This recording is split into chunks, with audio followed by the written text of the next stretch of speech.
Meus queridos irmãos e irmãs, num dia, assim como hoje, 24 de dezembro, ao longo de um cair da tarde, um homem da Galileia chegava à terra de seus antepassados, Belém, na Judéia.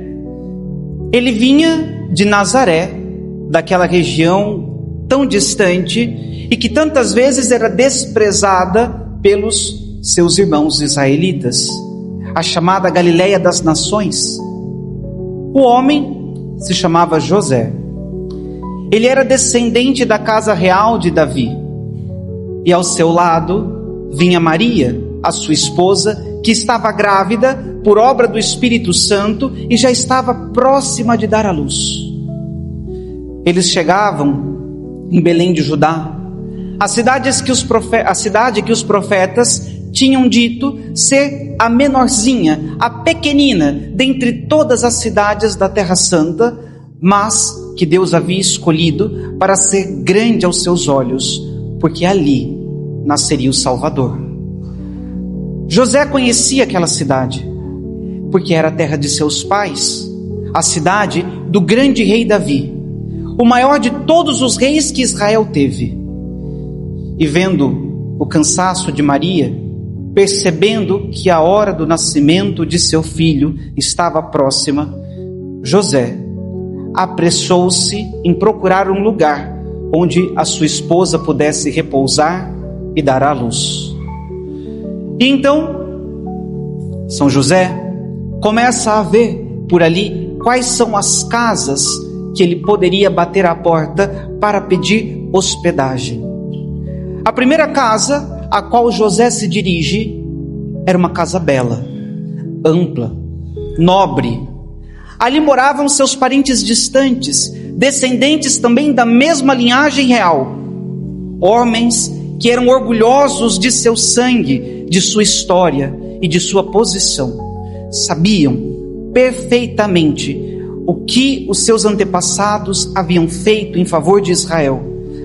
Eles comentavam entre si naquela noite a grandeza de Davi, sobre o passado glorioso de Israel, quando a sua linhagem, a sua descendência dominava sobre todos os seus irmãos.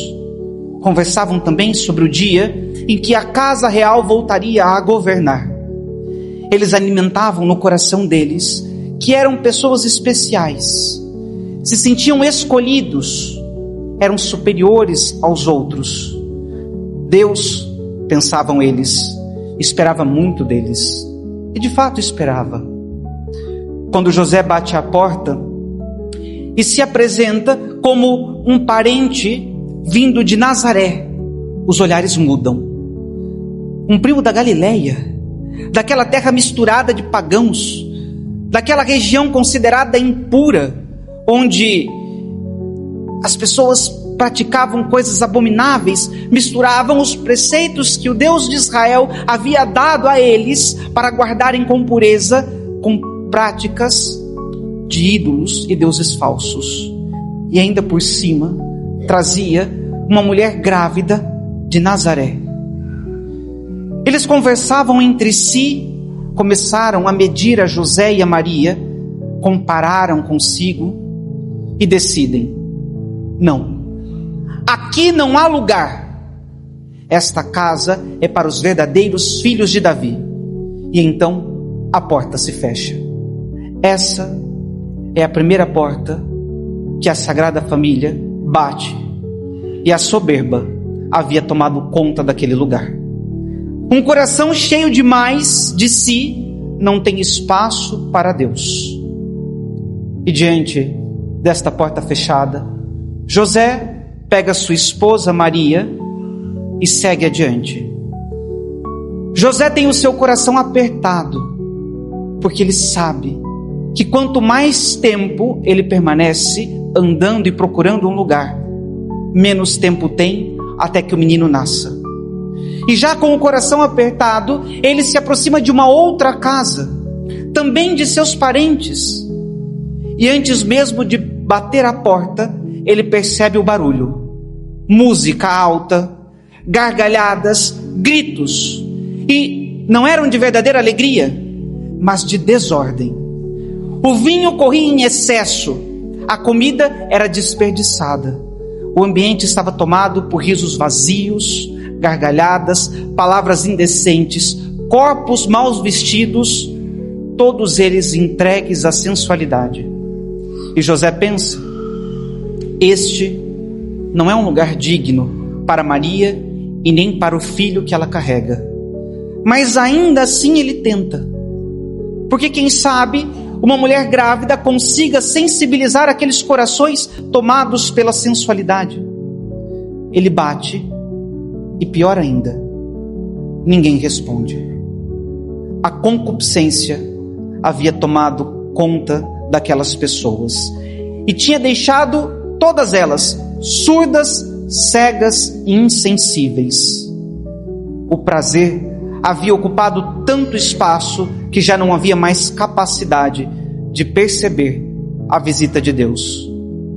Então, José toma Maria pela mão e segue em frente, porque a segunda porta também estava fechada.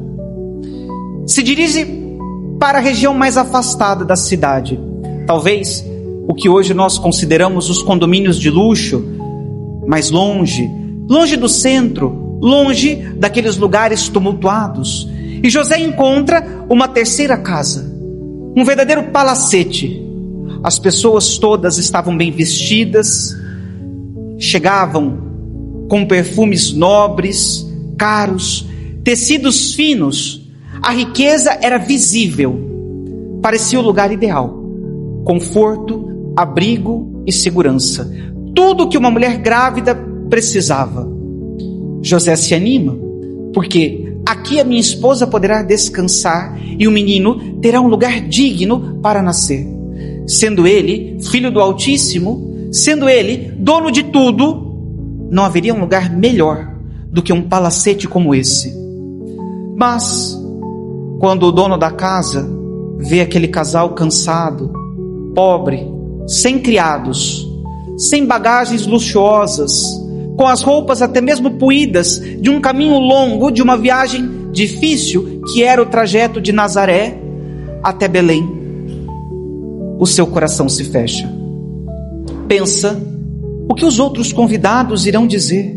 O que irão pensar?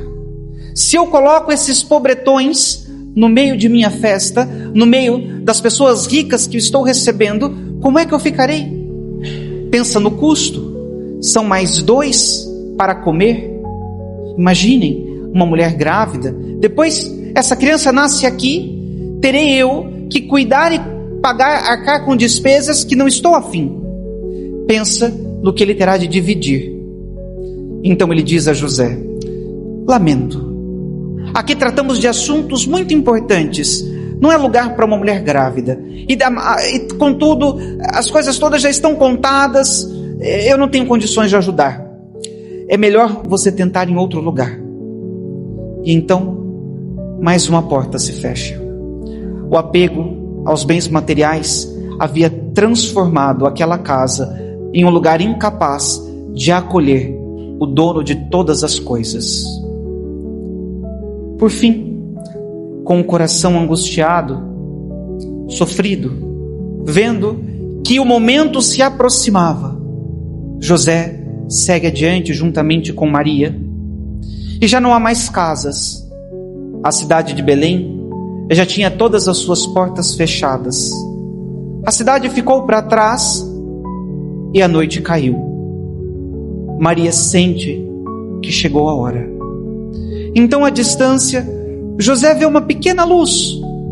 Aproxima-se e ele encontra uma gruta, uma lapinha, um abrigo de animais, onde estavam ali somente um boi e um burrinho. Não havia nobreza, nada de música, nada de riqueza, mas também não havia nada de soberba, nada de sensualidade e nada de apego. Aquela pobreza era o espaço que Deus procurava, era o lugar perfeito. Ali, na simplicidade de uma manjedoura, Maria dá à luz o Salvador. E todas as casas que fecharam as suas portas, tornaram-se pequenas diante do centro do mundo, que agora estava deitado sobre palha. Meus queridos irmãos e irmãs, é isso que Deus quer fazer conosco. Nesta noite santa, o Senhor bate à porta do nosso coração. Mas se o nosso coração estiver cheio de soberba, não haverá espaço. Se estiver dominado pela sensualidade, nós não perceberemos a sua presença. E se estiver preso ao apego dos bens materiais, nós não teremos coragem de acolhê-lo. Feliz foi o boi, feliz foi o burrinho, porque eles nada tinham, mas deram tudo o que possuíam. Que as nossas almas, ainda que pobres, como a lapinha de Belém, se abram nesta noite e se tornem o lugar mais nobre e mais rico, mais belo de toda a terra, porque Deus escolheu habitar nos nossos corações. Louvado seja nosso Senhor Jesus Cristo.